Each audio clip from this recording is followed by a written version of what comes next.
16 मार्च हा राष्ट्रीय लसीकरण दिवस म्हणून साजरा होतो, तर नोव्हेंबर-डिसेंबरमध्ये लसीकरण सप्ताह पण साजरा होत असतो. या सर्वांचे उद्देश एकच असते, ते म्हणजे लसीकरणाविषयी जनजागृती, तसेच प्रत्येक बाळाला लस हा हक्क असून प्रत्येक बाळाचे संरक्षण लसद्वारे व्हायलाच हवे. आपले सर्व शासकीय आणि निमशासकीय रुग्णालय हे लस मोफत देत असते.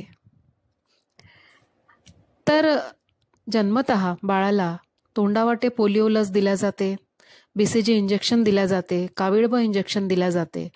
तसेच 1.5 ते 2 महिन्याच्या अंतरात पुढील सर्व लसी जसे की टिटॅनस, डांग्या खोकला, मेंदूज्वर, रोटा डायरिया इत्यादी लस आणि इंजेक्शन पोलिओ ह्या सर्व लसी बाळाला दिल्या जातात.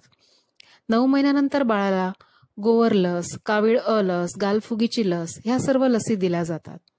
तर एकंदरीत 5-5.5 वर्षापर्यंत बाळाचा संपूर्ण लसीकरण तक्ता संपूर्णतः तयार होतो.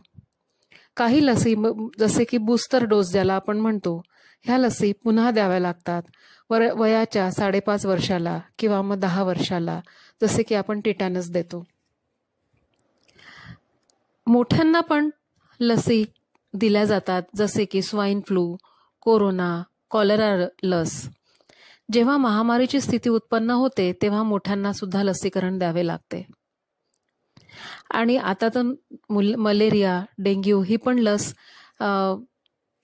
येणार आहेत भविष्यात लवकरच.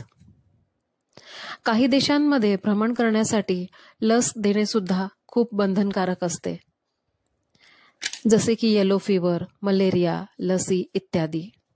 त्याकरिता लसीकरण सर्टिफिकेट्स हे सुद्धा त्या राष्ट्रांना द्यावे लागतात.